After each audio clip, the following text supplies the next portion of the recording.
नमस्कार, राधा किचनमध्ये तुमचं स्वागत आहे. आज मी तुम्हाला खोबऱ्याची चटणी करून दाखवणार आहे. खोबऱ्याची चटणी अ, कशी होते पहा. तर खायला पण खूप चविष्ट असते आणि पौष्टिक खोबरं आहे. तर मी आता याची चटणी तुम्हाला करून दाखवणार आहे. तर याच्यासाठी मी खोबरं घेतलेलं आहे आणि हे खोबरं घेतलेलं आहे. आता मी गॅस चालू करणार आहे आणि थोडेसे शेंगदाणे टाकणार आहे याच्यात. हे घेतलेलं आहे मी, जिरं घेतलेलं आहे आणि मीठ, तिखट, कढीपत्ता, लसणाच्या पाकळ्या हे घेतलेले आहे याच्यात टाकायला. तर आधी मी खोबरं भाजून घेणार आहे. गॅस चालू केलेला आहे मी आणि मंद आचेवर खोबरं भाजून घेणार आहे. खूप लवकर होते आणि खूप टेस्टी होते चटणी. याच्यात थोडेसे शेंगदाणे टाकणार आहे मी खोबऱ्यात, म्हणजे अजून चव येऊन जाईल याला.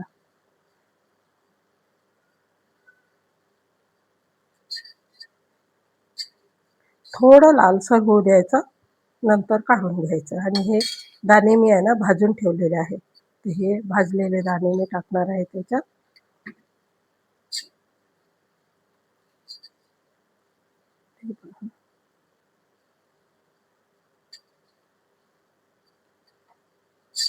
आता हे खोबरं होत आलेलं आहे, थोडंसं लालसर झालेलं आहे, म्हणून मी गॅस बंद केलेला आहे.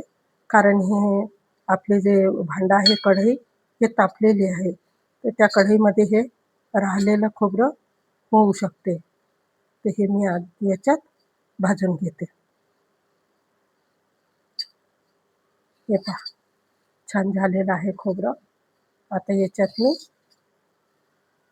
शेंगदाणे टाकणार आहे. आधी काढून घेते मी, भांड्यात काढून घेते.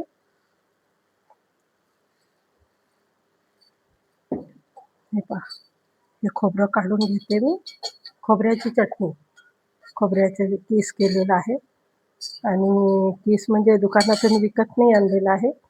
नारळाचं डौल घेतलं आहे आणि त्या डौल किसून मग त्याची चटणी करत आहे, म्हणजे खूप टेस्टी होते हे. आता पहा, मी थोडंसं जिरं आणि लसण हे थोडंसं भाजून घेणार आहे.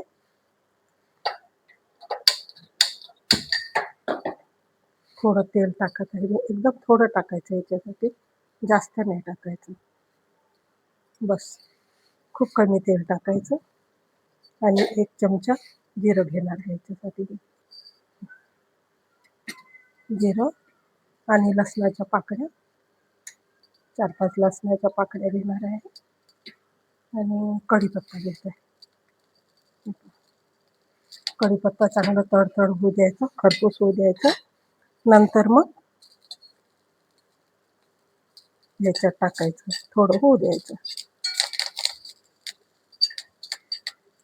आता हे मी बंद करून देते गॅस, कारण हे कढई खूप तापलेली आहे, नाहीतर आपलं जिरं भाजून जाईल, जळून जाईल जिरं. म्हणून मी काय केलं, हे गॅस बंद केलं. आता हे काढून घेणार आहे.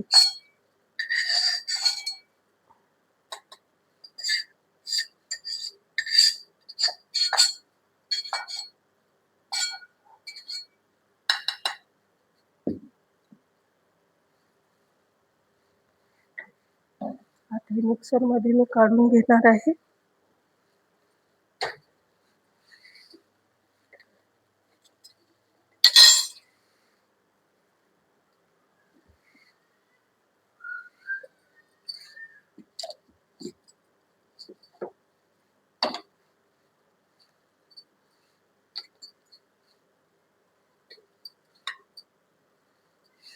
खोबऱ्याची चटणी, हे पहा, खूप छान होते खोबऱ्याची चटणी.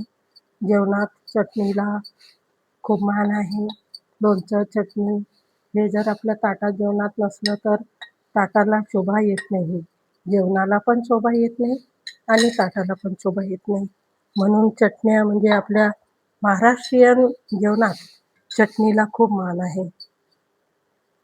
आता मी ह्याच्यात तिखट, मीठ टाकणार आहे. हे मीठ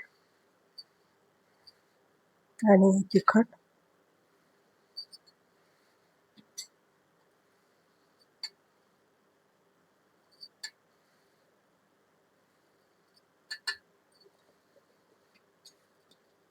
आता एकदम फास्ट नाही फिरवायचं, थोडं थोडं फिरवायचं.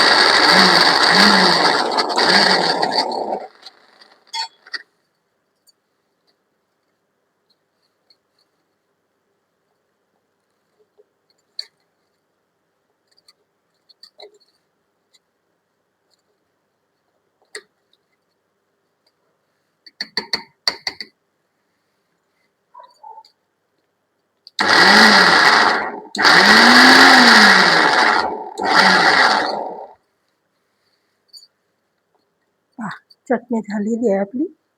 आता आपण काढून घेणार आहे.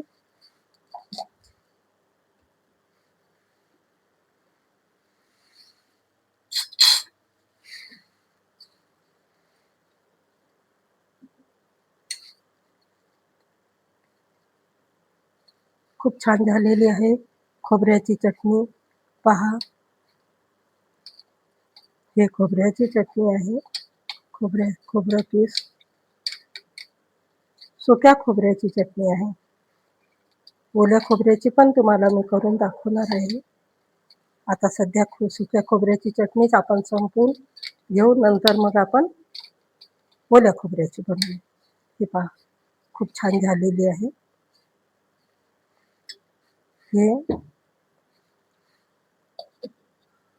हे सुक्या खोबऱ्याची चटणी खूप छान झालेली आहे. पहा,